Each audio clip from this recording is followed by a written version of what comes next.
어릴 적부터 나는 가난과 함께 자랐다. 부모님은 돈 때문에 싸우는 일이 잦았고 그 싸움 소리는 집안 곳곳에 울려 퍼졌다. 형제들끼리 서로 눈치만 보며 지내는 날들이었고 돈이 없으면 사랑도 없다는 걸 아주 어릴 때부터 몸소 깨달아야 했다. 동네 친구들도 사정은 비슷했다. 자기 방에 있는 애들은 부잣집 아들이나 누릴 후사였고 용돈 한 번 받아본 적 없는 친구가 대부분이었다. 어느 날 친구 녀석이 쓰레기장에서 주워온 낡은 축구공을 가지고 동네 애들이 모여 신나게 놀던 기억이 아직도 난다. 그렇게 작은 것에도 기뻐할 수 있었던 시절이었지만 가난은 늘 우리의 발목을 잡고 있었다. 중학교에 올라가면서 뺑뺑이로 학군 좋은 부촌 학교에 배정받았다. 겉으론 좋은 기회라고 했지만 사실 내겐 그게 또 다른 지옥이었다. 친구들은 점심시간마다 최신 휴대폰을 꺼내 들고 자랑했고 주말이면 해외여행 이야기가 오갔다. 나는 그 애들 사이에서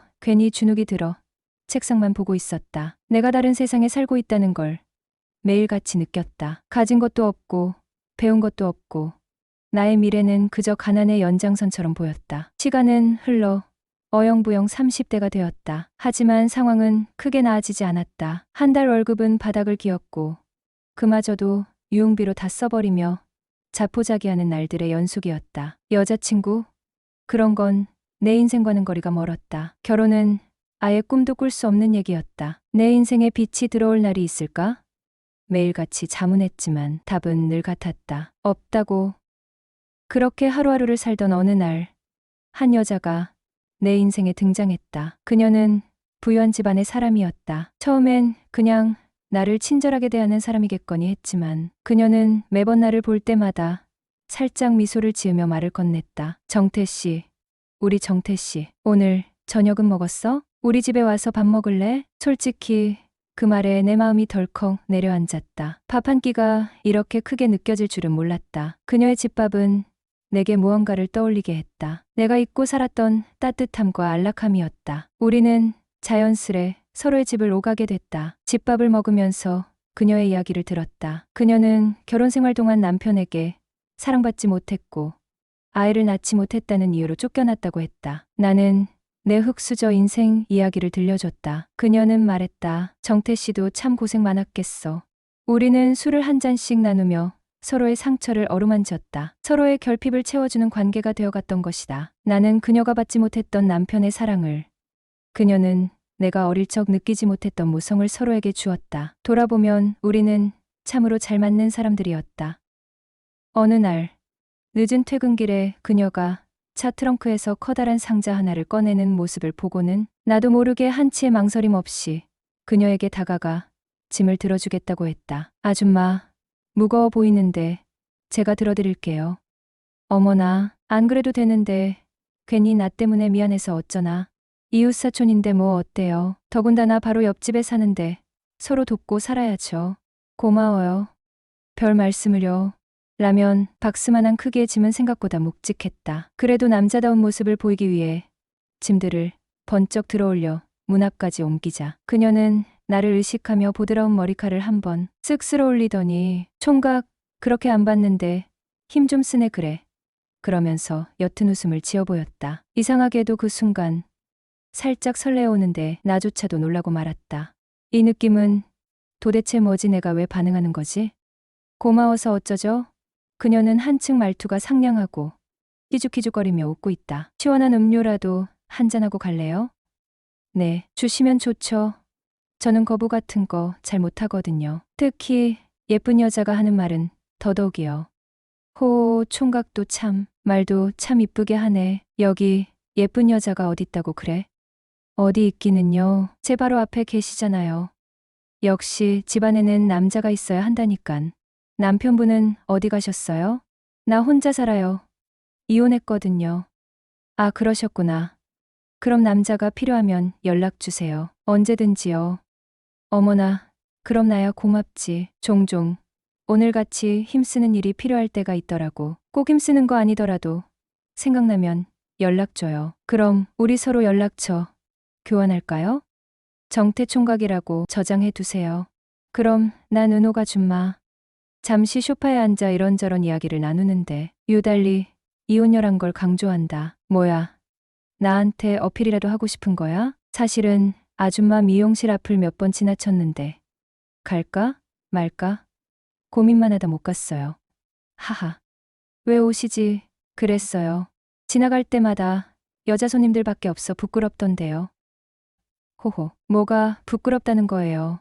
낯을 많이 가리시나 보다. 가까이서 지켜본 그녀는 나보다 12살이 많았지만 외적인 조건은 또래 여성들보다 어디 하나 빠지지 않는 사람이다. 물론 내 눈에서 말이다. 시간이 흘러 따스하다 못해 여름이 가까워질 무렵 장마철이었다. 퇴근하고 동네 마트에 들러 이것저것 사고 있었다. 은호 아줌마도 장을 보러 나왔는데 마주치게 되어 인사를 하게 되었다. 내 바구니를 보시더니 순라면밖에 없네. 그런 거만 먹으면 몸 상해요. 혼자 사는 총각이 뭐 해먹을 순 없고 이게 제일 간편하다라고 말을 했다. 그러니 총각 차 타고 왔죠? 이따 좀 태워주면 안 되나? 마침 밖에는 비도 부슬부슬 오는 터라 난 마지못해 알겠다고 말씀을 드리고 함께 장을 보게 되었고 그녀를 태우고 집까지 데려다 주었다. 근데 밥 혼자 먹기 그러면 이따가 자기 집으로 오란다. 한창 먹을 나이에 제대로 된 밥도 좀 챙겨 먹고 다녀야지. 라면만 먹으면 몸 상한다고 힘써야 할 때 제대로 힘도 못 쓴다며 집으로 날 초대했다. 집에 가서 대충 옷을 갈아입고 옆집으로 향했다. 그녀는 집은 4층 상가 건물로 1층에선 미용실을 운영하고 4층은 살림집이었다. 현관문을 두드리니 그녀가 반갑게 맞아주었다. 발목까지 오는 얇은 원피스 차림이었다. 집안에서 이제 막 끓기 시작하는 된장찌개 냄새가 풍겨왔다. 그녀가 잠시 앉아있으라고 하더니 이것저것 반찬을 내왔고 된장찌개도 들고 오고 마지막에 밥도 들고 왔다. 아줌마와 옆집 총각의 기묘한 저녁 식사가 시작되었다. 와, 저 집밥 진짜 오랜만에 먹어봐요. 살짝 눈물 날라 그러네. 그래, 많이 먹어요. 맛은 어때? 입맛에 맞나요? 네, 너무 맛있어요.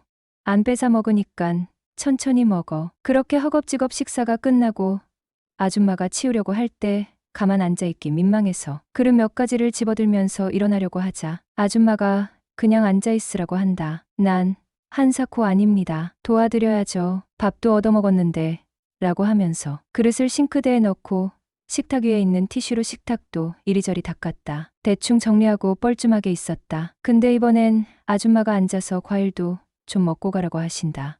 어머, 저 오늘 개 탔네. 완전 풀코스로 얻어먹고 가네요. 그치. 이왕 대접하는 거 확실히 해야지. 어정쩡한 것보단 낫잖아. 안 그래? 그쵸. 뭐든지 어정쩡한 건 별로죠. 마트에서 같이 장 보며 산 키위를 내오시고 아줌마가 키위를 깎아주신다. 그나저나 총각은 언제 결혼할 거야? 연애 상대도 없는데 무슨 결혼이에요? 이것저것 재지 말고 한 살이라도 어릴 때 장가 가는 게 좋아. 뭐 능력만 되면 벌써 갔죠. 요즘 여자들이 워낙 영악하잖아요. 정태 씨 정도면 괜찮은데 왜? 집도 없고 물려받은 재산도 없고 월급도 박봉인데 뭐가 괜찮다는 거죠? 남자답게 생기고 힘이 좋잖아. 특히 허벅지도 튼실하고 말야. 뭐라고요? 내가 화들짝 놀라니까. 꼭 돈이 많아야 결혼하는 것도 아니고 직업이 좋아야 미인을 만나는 것도 아니거든. 호호. 그녀는 알 수 없는 미소를 지었다. 그럼 아줌마는 뭐 주로 보시는데요? 나도 예전엔 남자의 경제적인 능력을 많이 봤는데 이젠 성격이랑 속궁합을 더 중요시하지. 그녀의 직설적인 대답에 내 얼굴이 다 후끈거렸다. 그럼 전 아줌마 같은 여자를 만나야 되는 거네요. 호호, 눈치는 빠르네.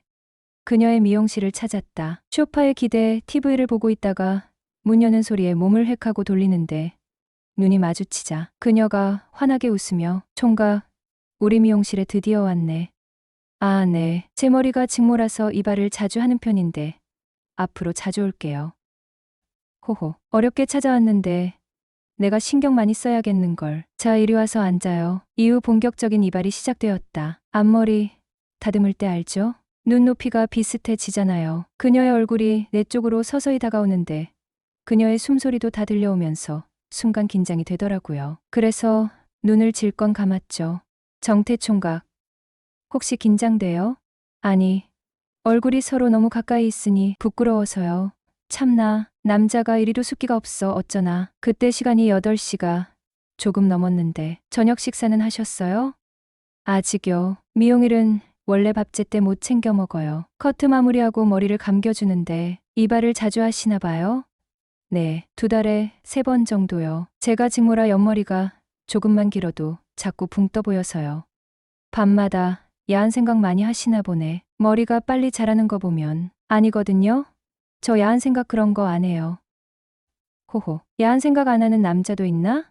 남자는 다 똑같다고 하더만. 많이 안 한다고요.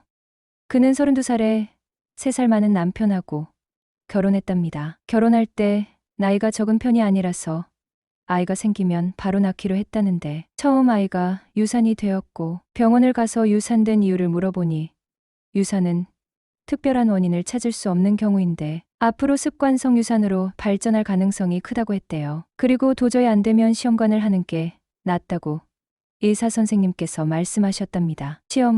시험관이라 그때 심정은 세상이 무너진 것 같았다네요. 아줌마는 어렸을 때부터 현모양처가 꿈이었는데 남들처럼 예쁜 아이 낳고 살고 싶은데 그게 자기한테는 왜 이렇게 어려운 현실인지 너무 억울하고 눈물만 흘렀답니다. 그리고 37살 때부터 시험관을 시작했는데 계속 몇 번 실패하고 유산이 반복되었고 시험관을 시작하면서부터 너무 예민하고 힘들고 기분 조절을 못해서 짜증나서 남편에게 투정 부리면 남편도 일하고 집에 들어왔는데 자기한테 왜 그러냐고 시간이 흐를수록 부부 사이는 멀어져만 갔고 하루는 남편에게 내가 계속해도 아이 못 낳으면 어떻게 할 건데 이혼할 거야?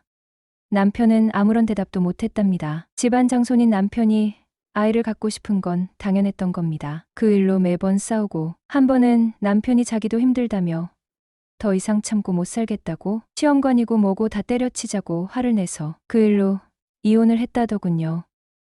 우리는 서로를 위로하다 결국 연인 사이가 되었고 만난 지 얼마 되지 않아 그녀가 임신했다는 소식을 알렸다. 솔직히 내 입장에선 너무 갑작스러운 일이었다. 어떻게 해야 할지 몰라 멍하니 있는 내게 그녀는 담담하게 말했다. 나는 이 아이를 낳고 싶어. 너무 간절히 원했던 아이라 절대 놓치고 싶지 않아. 그녀의 눈빛은 단호했다. 아이를 가지기 위해 수없이 마음고생을 했던 그녀였으니 그 결심이 얼마나 절박한 것인지 알 수 있었다. 그러면서도 초음파 사진을 보여주며 기쁨에 가득 찬 표정을 짓는 그녀를 보니 왠지 모르게 내 마음도 이상하게 따뜻해졌다. 사진 속 아이는 정말로 나를 꼭 닮아 있었기 때문이었다. 그 후의 시간은 정신없이 지나갔다. 임신한 그녀를 돌보며 처음으로 내가 누군가의 곁에 있어야 한다는 책임감을 느꼈다. 모든 것이 낯설고 무서웠지만 그녀와 함께 있으면 이상하게 안정이 됐다. 그리고 마침내 그녀가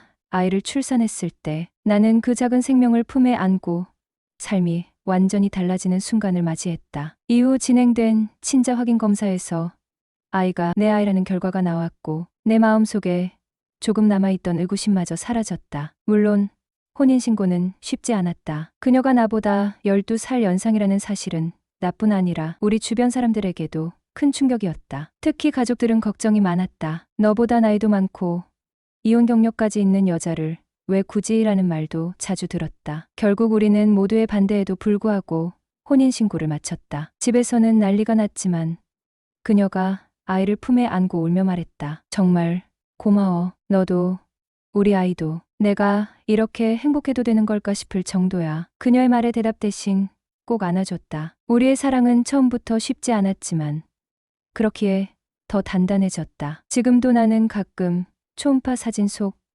아이의 모습을 떠올린다. 그 작은 생명이 나와 그녀를 더 깊이 연결시켜준 고리가 되었고 우리가 끝까지 손을 놓지 않을 이유가 되어 주었으니 말이다. 그래서 지금 나는 말할 수 있다. 그녀와 결혼한 건 내 삶에서 가장 잘한 선택이었다고. 그녀도 아이도 우리 셋이 함께하는 이 삶도. 진정한 사랑은 장애물을 뛰어넘고 편견을 깨뜨리며 두려움을 이겨내는 힘이 있다.